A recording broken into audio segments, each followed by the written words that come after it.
بسم اللہ الرحمن الرحیم صلی اللہ علی حبیبہ محمد وآلہ واصحابہ وسلم۔ اس پر ان حضرات نے وفاداری نبھانے کے وعدے کیے۔ تب نبی کریم صلی اللہ علیہ وآلہ وسلم نے ان سے ارشاد فرمایا، تم ایک اللہ کی عبادت کرو، اس کے ساتھ کسی کو شریک نہ ٹھہراؤ۔ اپنی ذات کی حد تک یہ کہتا ہوں کہ میری حمایت کرو اور میری حفاظت کرو۔ اس موقع پر ایک انصاری بولے، اگر ہم ایسا کریں تو ہمیں کیا ملے گا؟ حضور اکرم صلی اللہ علیہ وآلہ وسلم نے ارشاد فرمایا، اس کے بدلے تمہیں جنت ملے گی۔ اب وہ سب بول اٹھے، یہ نفع کا سودا ہے، ہم اس کو ختم نہیں کریں گے۔ اب ان سب نے حضور اکرم صلی اللہ علیہ وآلہ وسلم سے بیعت کی۔ حضور اکرم صلی اللہ علیہ وآلہ وسلم کی حفاظت کا وعدہ کیا۔ حضرت براء بن معرور رضی اللہ تعالی عنہ نے کہا، ہم ہر حالت میں آپ کا ساتھ دیں گے، آپ کی حفاظت کریں گے۔ حضرت براء بن معرور رضی اللہ تعالی عنہ یہ الفاظ کہہ رہے تھے کہ ابو لہشم بن التحان رضی اللہ تعالی عنہ بول اٹھے، چاہے ہم پیسے کو محتاج ہو جائیں اور چاہے ہمیں قتل کر دیا جائے، ہم ہر قیمت پر اللہ کے رسول کا ساتھ دیں گے۔ اس وقت حضرت عباس رضی اللہ تعالی عنہ بول اٹھے، ذرا آہستہ آواز میں بات کرو، کہیں مشرک ہماری آوازیں نہ سن لیں۔ اس موقع پر حضرت ابو لہشم رضی اللہ تعالی عنہ نے عرض کیا، اے اللہ کے رسول، ہمارے اور یہودیوں کے درمیان کچھ معاہدے ہیں، اب ہم ان کو توڑ رہے ہیں، ایسا تو نہیں ہوگا کہ آپ ہمیں چھوڑ کر مکہ آ جائیں؟ یہ سن کر حضور صلی اللہ علیہ وآلہ وسلم مسکرائے اور فرمایا، نہیں، بلکہ میرا خون اور تمہارا خون ایک ہے، جس سے تم جنگ کرو گے اس سے میں جنگ کروں گا، جسے تم پناہ دو گے اسے میں پناہ دوں گا۔ پھر آپ نے ان میں سے 12 آدمی الگ کیے، یہ 9 خزرج میں سے اور 3 اوس میں سے تھے۔ آپ نے فرمایا، تم میرے جانثار ہو، میرے نقیب ہو۔ ان 12 حضرات میں یہ شامل تھے: سعد بن عبادہ، سعد بن رواحہ، براء بن معرور، ابو لہشم بن التحان، اسید بن حذیر، عبداللہ بن عمرو بن حزام، عبادہ بن سامت اور رافع بن مالک رضی اللہ تعالی عنہما۔ ان میں سے ہر ایک اپنے اپنے قبیلے کا نمائندہ تھا۔ آپ صلی اللہ علیہ وآلہ وسلم نے ان جانثاروں سے فرمایا، تم لوگ اپنی اپنی قوم کی طرف سے اس طرح میرے کفیل ہو جیسے عیسیٰ علیہ السلام کے 12 حواری ان کے کفیل تھے، اور میں اپنی قوم یعنی مہاجروں کی طرف سے کفیل اور ذمہ دار ہوں۔ اس بیعت کو بیعت عقبہ ثانیہ کہا جاتا ہے، یہ بہت اہم تھی۔ اس بیعت کے ہونے پر شیطان نے بہت واویلا کیا، چیخا اور چلایا، کیونکہ یہ اسلام کی ترقی کی بنیاد تھی۔ جب یہ مسلمان مدینہ پہنچے تو انہوں نے کھل کر اپنے اسلام قبول کرنے کا اعلان کر دیا۔ اعلانیہ نمازیں پڑھنے لگے۔ مدینہ منورہ میں حالات سازگار دیکھ کر نبی اکرم صلی اللہ علیہ وآلہ وسلم نے مسلمانوں کو مدینہ منورہ کی طرف ہجرت کرنے کا حکم دے دیا، کیونکہ قریش کو جب یہ پتہ چلا کہ نبی اکرم صلی اللہ علیہ وآلہ وسلم نے ایک جنگجو قوم کے ساتھ ناطہ جوڑ لیا ہے اور ان کے ہاں ٹھکانہ بنا لیا ہے، تو انہوں نے مسلمانوں کا مکہ میں جینا اور مشکل کر دیا، تکلیف دینے کا ایسا سلسلہ شروع کیا کہ اب تک ایسا نہیں کیا تھا۔ روز بروز صحابہ کی پریشانیاں اور مصیبتیں بڑھتی چلی گئی۔ کچھ صحابہ کو دین سے پھیرنے کے لیے طرح طرح کے طریقے آزمائے گئے، طرح طرح کے عذاب دیے گئے۔ آخر صحابہ نے اپنی مصیبتوں کی فریاد آپ صلی اللہ علیہ وآلہ وسلم سے کی اور مکہ سے ہجرت کر جانے کی اجازت مانگی۔ حضور اکرم صلی اللہ علیہ وآلہ وسلم چند دن خاموش رہے، آخر ایک دن فرمایا، مجھے تمہاری ہجرت گاہ کی خبر دی گئی ہے، وہ یثرب ہے یعنی مدینہ۔ اس کے بعد حضور اکرم صلی اللہ علیہ وآلہ وسلم نے انہیں ہجرت کرنے کی اجازت دے دی۔ اس اجازت کے بعد صحابہ کرام ایک ایک دو دو کر کے چھپ چھپا کر جانے لگے۔ مدینہ کی طرف روانہ ہونے سے پہلے نبی اکرم صلی اللہ علیہ وآلہ وسلم نے اپنے صحابہ کے درمیان بھائی چارہ فرمایا، انہیں ایک دوسرے کا بھائی بنایا۔ مثلاً حضرت ابو بکر رضی اللہ تعالی عنہ اور حضرت عمر رضی اللہ تعالی عنہ کے درمیان بھائی چارہ فرمایا۔ اسی طرح حضرت حمزہ رضی اللہ تعالی عنہ کو حضرت زید بن حارث رضی اللہ تعالی عنہ کا بھائی بنایا۔ حضرت عثمان رضی اللہ تعالی عنہ کو حضرت عبد الرحمن بن عوف رضی اللہ تعالی عنہ کا بھائی بنایا۔ حضرت عبادہ بن صامت رضی اللہ تعالی عنہ اور حضرت بلال رضی اللہ تعالی عنہ کے درمیان حضرت مصعب بن عمیر رضی اللہ تعالی عنہ اور حضرت سعد بن ابی وقاص رضی اللہ تعالی عنہ کے درمیان حضرت ابو عبیدہ بن الجراح رضی اللہ تعالی عنہ اور حضرت ابو حذیفہ رضی اللہ تعالی عنہ کے غلام حضرت سالم رضی اللہ تعالی عنہ کے درمیان حضرت سعید بن زید رضی اللہ تعالی عنہ اور حضرت طلحہ بن عبید اللہ رضی اللہ تعالی عنہ کے درمیان اور حضرت علی رضی اللہ تعالی عنہ کو خود اپنا بھائی بنایا۔ مسلمانوں میں سے جن صحابہ نے سب سے پہلے مدینے کی طرف ہجرت کی وہ رسول اکرم صلی اللہ علیہ وآلہ وسلم کے پھوپھی زاد بھائی حضرت ابو سلمہ عبداللہ بن عبداللہ مخزومی رضی اللہ تعالی عنہ ہیں۔ انہوں نے سب سے پہلے تنہا جانے کا ارادہ فرمایا۔ جب یہ حبشہ سے واپس مکہ آئے تھے تو انہیں سخت تکلیف پہنچائی گئی تھی۔ آخر انہوں نے واپس حبشہ جانے کا ارادہ کر لیا، مگر پھر انہیں مدینہ کے لوگوں کے مسلمانوں کا پتہ چلا تو یہ رک گئے اور ہجرت کی اجازت ملنے پر مدینہ روانہ ہوئے۔ مکہ سے روانہ ہوتے وقت یہ اپنے اونٹ پر سوار ہوئے اور اپنی بیوی ام سلمہ رضی اللہ تعالی عنہا اور اپنے دودھ پیتے بچے کو بھی ساتھ سوار کر لیا۔ جب ان کے سسرال والوں کو پتہ چلا تو وہ انہیں روکنے کے لیے دوڑے اور رستے میں جا پکڑا۔ ان کا رستہ روک کر کھڑے ہو گئے۔ انہوں نے ان کے اونٹ کی مہار پکڑی اور بولے، اے ابو سلمہ، تم اپنے بارے میں اپنی مرضی کے مختار ہو، مگر ام سلمہ ہماری بیٹی ہے، ہم یہ گوارا نہیں کر سکتے کہ تم اسے ساتھ لے جاؤ۔ یہ کہہ کر انہوں نے ام سلمہ رضی اللہ تعالی عنہا کے اونٹ کی لگام کھینچ لی۔ اسی وقت ابو سلمہ کے خاندان کے لوگ وہاں پہنچ گئے اور بولے، ابو سلمہ کا بیٹا ہمارے خاندان کا بچہ ہے، جب تم نے اپنی بیٹی کو اس کے قبضے سے چھڑا لیا تو ہم بھی اپنے بچے کو اس کے ساتھ نہیں جانے دیں گے۔ یہ کہہ کر انہوں نے بچے کو چھین لیا۔ اس طرح ان ظالموں نے حضرت ابو سلمہ رضی اللہ تعالی عنہ کو ان کی بیوی اور بچے سے جدا کر دیا۔ ابو سلمہ رضی اللہ تعالی عنہ تنہا ہی مدینہ منورہ پہنچے۔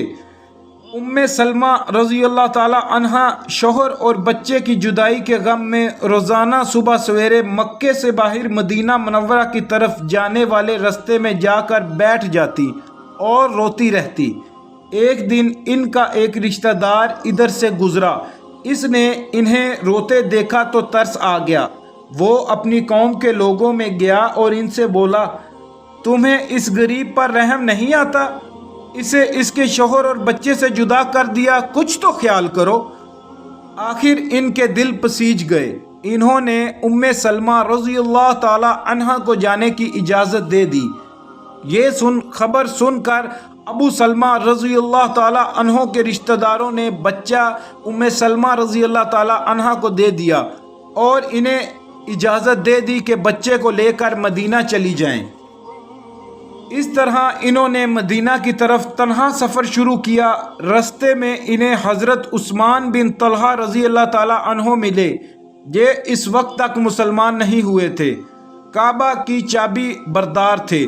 یہ صلح حدیبیہ کے موقع پر مسلمان ہوئے تھے۔ یہ ان کی حفاظت کی غرض سے ان کے اونٹ کے ساتھ ساتھ چلتے رہے، یہاں تک کہ انہیں قبا میں پہنچا دیا۔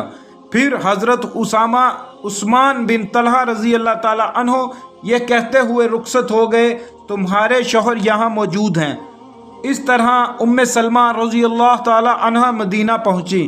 آپ پہلی مہاجر خاتون ہیں جو شوہر کے بغیر مدینہ آئیں۔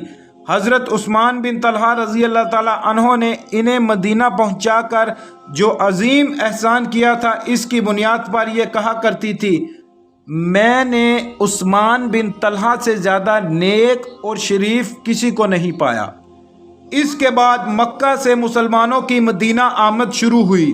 صحابہ کرام رضی اللہ عنہما ایک کے بعد ایک آتے رہے۔ انصاری مسلمان انہیں اپنے گھروں میں ٹھہراتے، ان کی ضروریات کا خیال رکھتے۔ حضرت عمر رضی اللہ تعالیٰ عنہ اور عیاش بن ابو ربیعہ رضی اللہ تعالیٰ عنہ 20 آدمیوں کے ایک قافلے کے ساتھ مدینہ پہنچے۔ حضرت عمر رضی اللہ تعالیٰ عنہ کی ہجرت کی خاص بات یہ ہے کہ مکہ سے چھپ کر نہیں نکلے بلکہ باقاعدہ اعلان کر کے نکلے۔ اللہ اکبر! انہوں نے پہلے خانہ کعبہ کا طواف کیا، پھر مقام ابراہیم پر 2 رکعت نماز ادا کی۔ اس کے بعد مشرکین سے بولے، جو شخص اپنے بچوں کو یتیم کرانا چاہتا ہے، اپنی بیوی کو بیوہ کرانا چاہتا ہے، یا اپنی ماں کی گود ویران کرنا چاہتا ہے، وہ مجھے جانے سے روک کر دکھائے۔ ان کا اعلان سن کر سارے قریش کو سانپ سونگھ گیا۔ کسی نے ان کا پیچھا کرنے کی جرت نہ کی۔ وہ بڑے وقار سے ان سب کے سامنے روانہ ہوئے۔ حضرت ابو بکر صدیق رضی اللہ تعالیٰ عنہ بھی ہجرت کی تیاری کر رہے تھے۔ ہجرت سے پہلے وہ آرزو کیا کرتے تھے کہ نبی اکرم صلی اللہ علیہ وآلہ وسلم کے ساتھ ہجرت کریں۔ وہ روانگی کی تیاری کر چکے تھے کہ ایک دن حضور نبی کریم صلی اللہ علیہ وآلہ وسلم نے ان سے فرمایا، ابو بکر جلدی نہ کرو، امید ہے مجھے بھی اجازت ملنے والی ہے۔ چنانچہ حضرت ابو بکر رضی اللہ تعالیٰ عنہ رک گئے۔ انہوں نے ہجرت کے لیے 2 اونٹنیاں تیار کر رکھی تھی۔ انہوں نے ان دونوں کو 800 درہم میں خریدا تھا اور انہیں 4 ماہ سے کھلا پلا رہے تھے۔ ادھر مشرکین نے جب یہ دیکھا کہ مسلمان ہجرت کرتے جا رہے ہیں اور مدینہ کے رہنے والے بڑے جنگجو ہیں، وہاں مسلمان روز بروز طاقت پکڑتے چلے جائیں گے، تو انہیں خوف محسوس ہوا کہ اللہ کے رسول بھی کہیں مدینہ نہ چلے جائیں اور وہاں انصار کے ساتھ مل کر ہمارے خلاف جنگ کی تیاری نہ کرنے لگیں۔ تو وہ سب جمع ہوئے اور سوچنے لگے کہ کیا قدم اٹھائیں۔ یہ قریش دار الندوہ میں جمع ہوئے تھے۔ دار الندوہ ان کے مشورہ کرنے کی جگہ تھی۔ یہ پہلا پختہ مکان تھا جو مکہ میں تعمیر ہوا۔ قریش کے اس مشورے میں شیطان بھی شریک ہوا۔ وہ انسانی شکل میں آیا تھا اور ایک بوڑھے کے روپ میں تھا، سبز رنگ کی چادر اوڑھے ہوئے تھا۔ وہ دروازے پر آ کر ٹھہر گیا۔ اسے دیکھ کر لوگوں نے پوچھا، آپ کون بزرگ ہیں؟ اس نے کہا، میں نجد کا سردار ہوں۔ آپ لوگوں جس غرض سے یہاں جمع ہوئے ہیں، میں بھی اسی کے بارے میں سن کر آیا ہوں، تاکہ آپ لوگوں کی باتیں سنوں اور ہو سکے تو کوئی مفید مشورہ بھی دوں۔ اس پر قریشیوں نے اسے اندر بلا لیا۔ اب انہوں نے مشورہ شروع کیا۔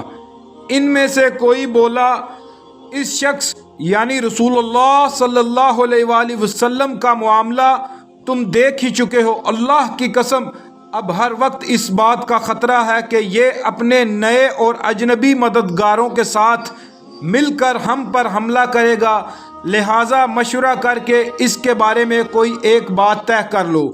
وہاں موجود ایک شخص ابو النجتری بن حشام نے کہا، اسے بیڑیاں پہنا کر ایک کوٹھڑی میں بند کر دو اور اس کے بعد کچھ عرصہ تک انتظار کرو تاکہ اس کی بھی وہی حالت ہو جائے جو اس جیسے شاعروں کی ہو چکی ہے اور یہ بھی انہی کی طرح موت کا شکار ہو جائے۔ اس پر شیطان نے کہا، ہرگز نہیں، یہ رائے بالکل غلط ہے۔ یہ خبر اس کے ساتھیوں تک پہنچ جائے گی، وہ تم پر حملہ کر دیں گے اور اپنے ساتھی کو نکال کر لے جائیں گے۔ اس وقت تمہیں پچھتانا پڑے گا، لہٰذا کوئی اور ترکیب سوچو۔